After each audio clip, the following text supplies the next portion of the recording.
On behalf of Netaji Subhash Open University, I welcome you all to the 5th Rabindranath Tagore Memorial Lecture to be delivered by Professor G.N. Devy. He is here with us. With the consent of the Honorable Vice Chancellor, we begin the program. Most of you are aware that Netaji Subhash Open University functions through the mode of open and distance learning for its regular academic and curricular programs. We do offer a wide plethora of conventional and non-conventional courses for students. And it is on days like these, when we are organizing a statutory memorial lecture, the university organizes 4 such memorial lectures in its annual calendar. Today it is time for the 5th Rabindranath Tagore Memorial Lecture. We are immensely happy that we have with us here Padma Shri Professor G.N. Devy. May I please request Professor Devy to take the dais. I would also request Honorable Vice Chancellor Professor Shubho Shankar Sarkar, the Registrar Acting Professor Ashit Baronaich, and Dr. Manoj Kumar Mondol, Officer in Charge School of Humanities. Please take the dais.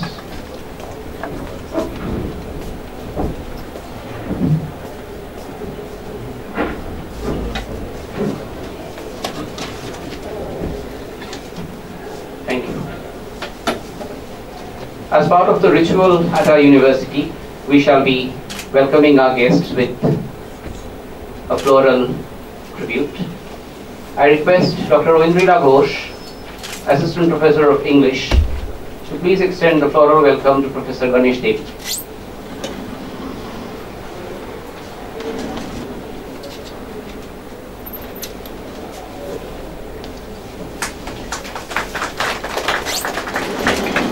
May I request Srimati Nilanjana Chatterjee, Assistant Director, Study Centers, to extend the floral welcome to Professor Shubho Shankar Sarkar, Vice Chancellor, Netaji Subhash Open University.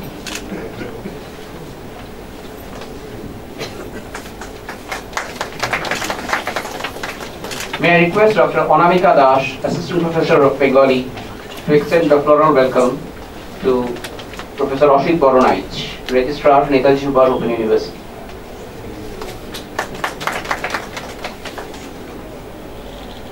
I request Dr. Shumana Bandyopadhyay, Assistant Professor, English Language Teaching, to welcome Dr. Manoj Kumar Mondol, Officer in Charge, School of Humanities.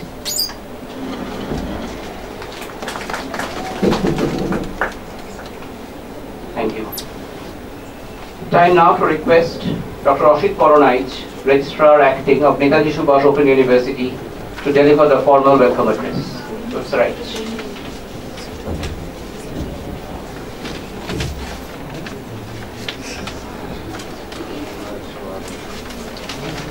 Good afternoon. On behalf of Netaji Subhash Open University, I welcome all of you to this 5th Rabindranath Tagore Memorial Lecture organized by our university.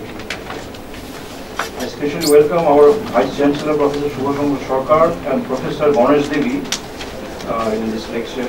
The earlier speakers of Rabindranath Tagore Memorial Lectures were, first of all, the first speaker was William Radice.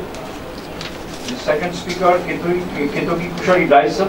Third, Hassan Azizul Haq from Bangladesh, and Johor Sarkar, CEO Prasar Bharati. Today we have another luminary from the field of literature and culture, Professor Ganesh Devy, as the speaker. Professor Devy, he was the ex-professor of English, MS University Baroda, and he is also the chairperson, People's Linguistic Survey of India. In addition to his literary activities, Professor Devy also works among the Adivashis. So we are very happy and we are glad that we have Professor Devy with us today for this lecture. And before I stop, I just want to tell you that our university, we also work in the grassroots level. We have more than 3 lakh students distributed among the state of West Bengal, starting from the Himalayas to the Bay of Bengal. And we have touched the rural lives of West Bengal. I just mentioned 2 points. This year we have started 2 study centers in North Bengal, one at Birpara among the tea gardens. So the most of the students will come from tea garden areas. And secondly, at the Naxalbari. You also know the history of Naxalbari. So in this sense, we are also at the grassroots level. And our university, this is the place where truly knowledge is free. Gyan Jitamuktu, as Tagore has said. So I welcome all of you, Professor Devy, Professor Sarkar and everybody to attend this lecture. Thank you. Thank you, sir. I would now request Dr. Manon Kumar Mondal, Officer in Charge, School of Humanities, to introduce Professor G.N. Devy for today's audience.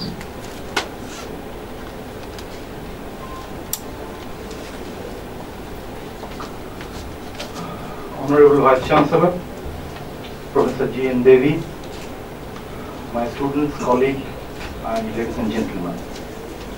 Professor Ganesh Devy, one of the most notable language thinker, literary critic, social reformer, and activist of contemporary India, is with us today. It is our pleasure that he has given consent to deliver 5th Rabindranath Tagore Memorial Lecture of Netaji Subhash Open University this year. Professor G.N. Devy was born in 1st August 1950 in Gujarat. He was educated at Shivaji University, Kolhapur, and the University of Leeds, UK. He is a Commonwealth Academic Staff Fellow at Leeds and Colerian and Fulbright Exchange Fellow at Yale University. He also held a Jawaharlal Nehru Fellowship during 1994-96. He worked as a professor of English at Maharaja Shivaji Rao University of Baroda. Now he is a notable activist in tribal communities of Gujarat. He is also the founder, director, and architect of Bhasha Research and Publication Center, Baroda, and Adivashi Academy, Tagore, which work tirelessly to preserve and give wide publicity to literary work being perceived in different Indian languages. He led the People's Linguistic Survey of India as chairman in 2010, which has researched and documented 780 living Indian languages. In 1998, Professor Devy, along with Mahashweta Devi, the eminent Bengali writer, has founded Budhan Theatre, an Indian theatre group composed of members of Chara tribes, one of the India's group of denotified and quote-unquote criminal tribal people in Ahmedabad, Gujarat. It has had a great impact on contemporary parallel theatre of our country. Professor Devy was awarded Padma Shri in 2014 in recognition of his work with denotified and nomadic tribe education and his work on dying out language. He was awarded the Sahitya Akademi Award in 1993 for his book After Amnesia and Sark Writers Foundation Award for his work with denotified tribals. He has also won the reputed Prince Claus Award 2003, awarded by the Prince Claus Fund for his work for the conservation of history, language, and views of oppressed communities in the Indian state of Gujarat. His Marathi book Vanaprastha has received 6 awards, including the Durga Bhagavat Memorial Award and Maharashtra Foundation Award. Along with Lakshman Gaikwad and Mahashweta Devi, he is one of the founders of the Denotified and Nomadic Tribe Right Action Group, that is DNT-RAG. It may be mentioned that G.N. Devy returned the Sahitya Akademi Award in October 2015 as a mark of protest and solidarity with other Indian writers who see a threat to Indian democracy, secularism, and freedom of expression, and growing intolerance towards difference of opinion. His major work includes 1. After Amnesia 1992, Tradition and Changes in Indian Literary Criticism. In Another Tongue, 2000, Essays on Indian Literature, Of Many Heroes, an Indian Essay in Literary Historiography, Painted Words, an Anthology of Tribal Literature, 2002, this is an edited volume. Indian Literary Criticism, Theory and Interpretation, 2002, this also is an edited volume. Between Tradition and Modernity, edited volume, 1997. Adivashi Jane Che, the Gujarati title. Vanaprastha is one of the Marathi title. And last not the least is G.N. Devy Reader in 2006. We are proud to present before you such a prominent personality of contemporary India whose thought and activity effortlessly interblended with theory and praxis. In the name of the great world poet Rabindranath Tagore, this edition of Memorial Lecture will certainly find a unique way of expression to perceive such blending. And this is happening in a space created by such an university which is starving to expand educational domain to include the unreached and uphold the ethos and legacy of the great Indian poet patriot Netaji Subhash Chandra Bose. Sir, we are really thankful to you. আজ 12ই March 2016 Netaji Subhash মুক্ত বিশ্ববিদ্যালয়ের পঞ্চম রবীন্দ্রনাথ ঠাকুর স্মারক বক্তৃতা দেবেন গণেশ দেবী। এই বক্তৃতার জন্য তার সম্মতি পেয়ে আমরা আনন্দিত, কৃতজ্ঞ। শ্রীযুক্ত গণেশ দেবী সমকালীন ভারতবর্ষের বৌদ্ধিক সক্রিয়তার জগতে একটি গুরুত্বপূর্ণ নাম। ভারতীয় সাহিত্য সমালোচনা, সাহিত্য ইতিহাস রচনার প্রকরণ, অনুবাদ ইত্যাদি ক্ষেত্রে তার সৃজনশীল মৌল চিন্তা আজকের উত্তর ঔপনিবেশিক ভারতবর্ষে গুরুত্বের সঙ্গে বিবেচিত। সুদীর্ঘ ভারতীয় ইতিহাসের বহুমাত্রিক যৌগিক চারিত্রকে তিনি যেভাবে দেখেছেন তা শুধু সৃজনাত্মকই নয়, ঔপনিবেশিকোত্তর ভারতবর্ষের উন্মুক্ত মানুষ ক্ষেত্রে মরে না যাওয়া কলোনির সমান্তরালে বিকল্প প্রস্তাবের মতো। দেশিবাদের সঙ্গে সঙ্গোপন সামীপ্যে তার অ্যামনেশিয়ার পরবর্তী চিন্তা ভাবনা আমাদের শক্ত জমি দেয়। বহুভাষিক বহু সাংস্কৃতিক মিলন ক্ষেত্রে দাঁড়িয়ে ভারতীয়ত্বের দাগকে নিশানা করে খুঁজে বেরিয়েছেন তিনি দেশজ ঐতিহ্য, তার তাড়না, তার অন্তর্নিহিত সম্মোহন শক্তি, যা ভারতীয় শিল্প সাহিত্যের অন্যতম প্রেরণা। ভারতীয় সাহিত্যের শিল্পিত স্বভাবকে তিনি নিরীক্ষা করেন স্মৃতির বহুমাত্রিক জটিল প্রকাশের ভাষায়। কল্পনা ও স্মৃতির মৌল জলবিভাজিকা পাশ্চাত্য সাহিত্যিকায় তিনি দেখেন। ঔপনিবেশিক ভাবকল্প মিনারের পলেস্তারা খসিয়ে শতকালের জলবায়ুময় বিচরণ ক্ষেত্রে পাঠকের মনোনিবেশ ঘটানোর বিরল কৃতিত্ব তার প্রকাশিত প্রাপ্ত পুরস্কারের উল্লেখ আগেই করেছি, কিন্তু অধ্যাপক দেবীর কর্মক্ষেত্র ও সৃজনশীলতার পরিচয় দেওয়ার জন্য সেসব খুব গুরুত্বপূর্ণ নয়। তত্ত্ববিশ্বের চর্চার সঙ্গে প্রায়োগিক কর্মক্ষেত্রের যে দুস্তর ব্যবধান আমাদের মতো দেশের বুদ্ধিজীবী বৃত্তকে আবদ্ধ সংকুল করে তোলে, তার ব্যতিক্রমী দৃষ্টান্ত অধ্যাপক গণেশ দেবী। নিম্নবর্গীয় আদিবাসীদের উন্নয়ন নিয়ে তার সক্রিয়তা আজ রাষ্ট্রীয় স্তরে স্বীকৃত।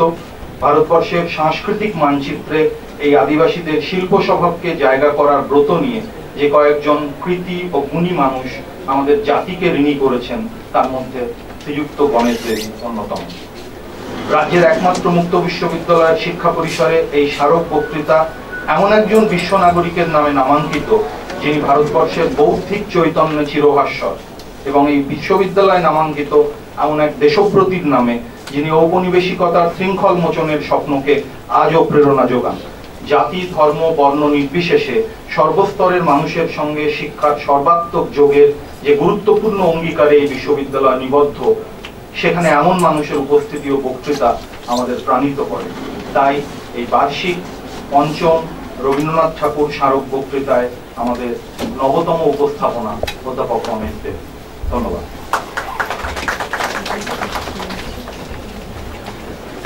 Thank you, Varun. I feel humbled as I request Professor Ganesh Devi to please deliver the 5th Rabindranath Tagore Memorial Lecture. Professor Ganesh Devi.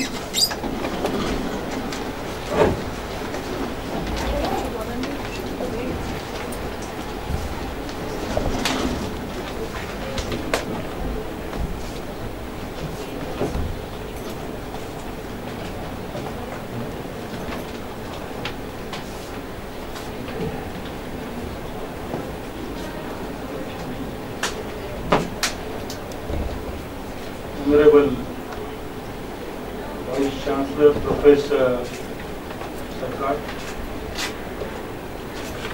respected Registrar, Professor H, Professor Manan Kumar Mandu, colleagues, academics, those who come from other institutions, esteemed friends.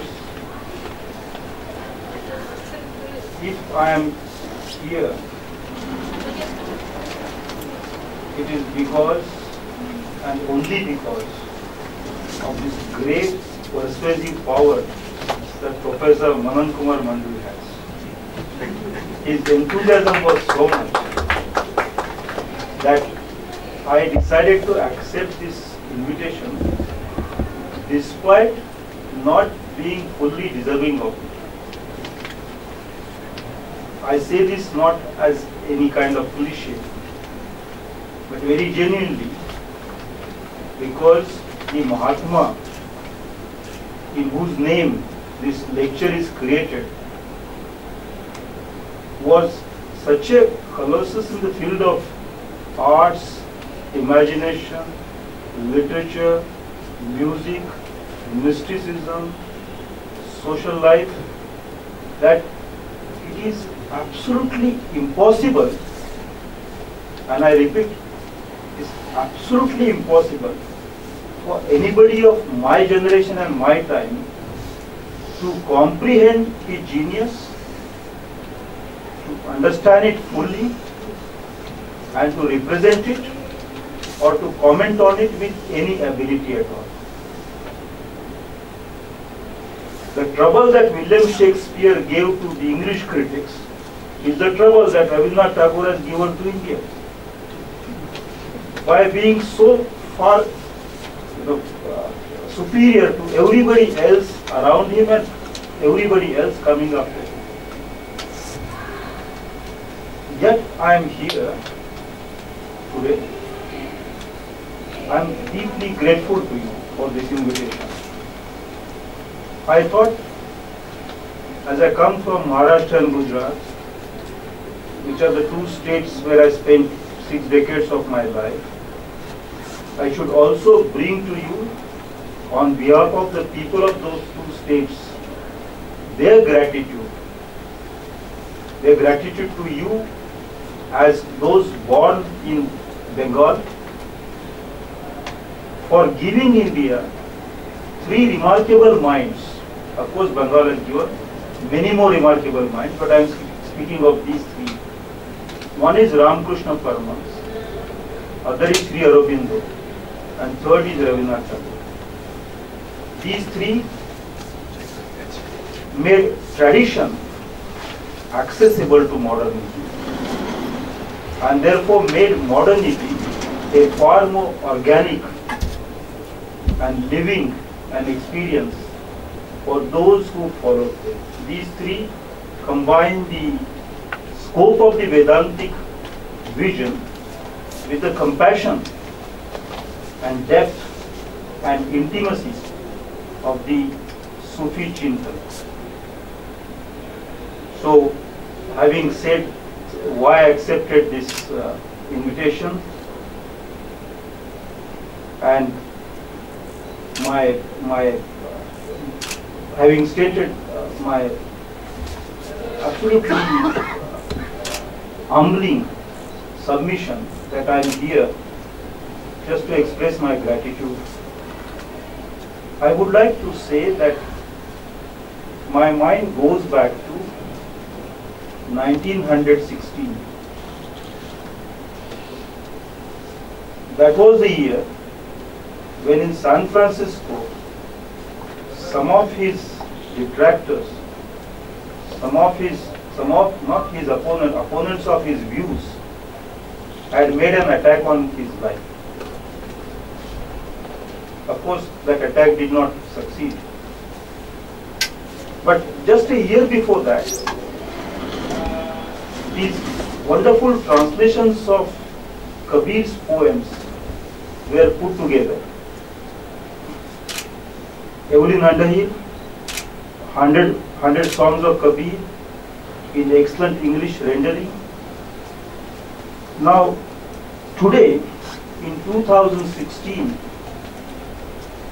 we are pretty close to completing 5 centuries after Kabir's death.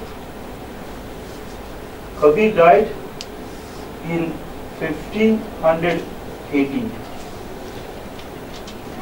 It will soon be 500 years since that happened, and therefore I also would like to reflect on a little history of these 500 years in my comments. I refer to 2 other historical events of great importance in the context of this year, sir, 2016.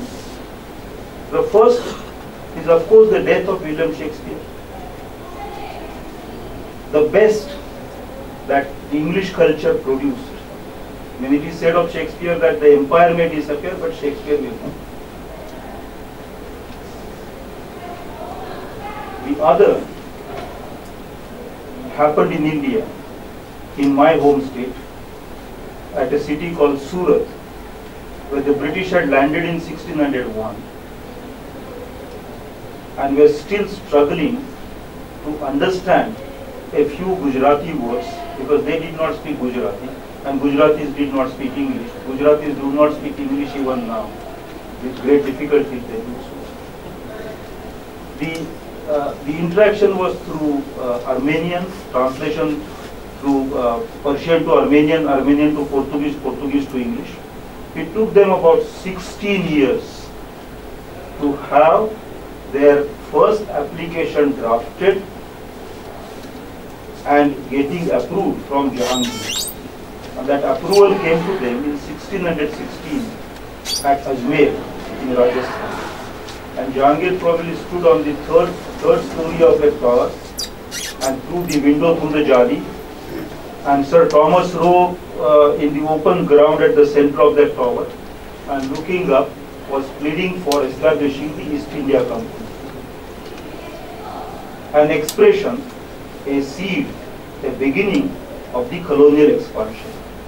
So 1616 brought to the world the worst in the Western civilization, a desire to enslave others, desire to expand, desire to exploit human resource for capital gain, and the best in English civilization, that is in terms of Shakespeare, imagination, vision. Both these things happened at the same time.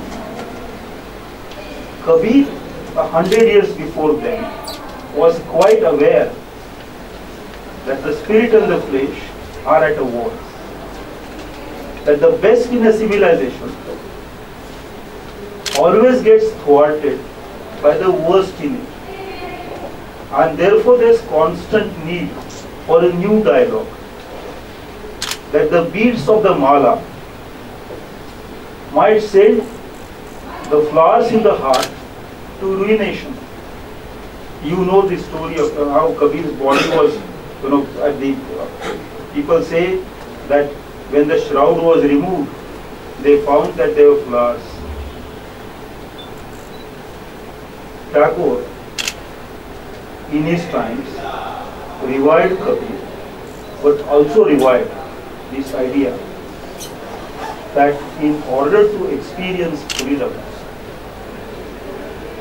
one must learn to fight all these enslaving forces, not by promoting a brand of nationalism which brings nation as a unit, but by advocating a mind that is without fear and without narrow boundaries of nation, and where there is the idea of a Vishwamanav possible, where diversity is celebrated as the true breeding ground for an individual being. Kabir, Shakespeare and Tagore all reflected very profoundly on the question of silence. Shakespeare, of course, said the rest is silence, that is at the end of a great tragedy, speechlessness. Rabindranath reflected on silence both as a vehicle, as a means, and as substance, a thing in itself, a being, as well as a method of becoming. Of course, there are many ways of looking at silence in our culture. There is, in the Natya Shastra, the idea of ultimate joy that poetry brings, and that is Shanta, or Sant, or Shanta. And that is a silence of a kind which compounds, unites, synthesizes, integrates, makes everything one, indivisible, and therefore individual. There is the mysterious silence of a Mona Lisa, where you can only ask questions but will have no answers.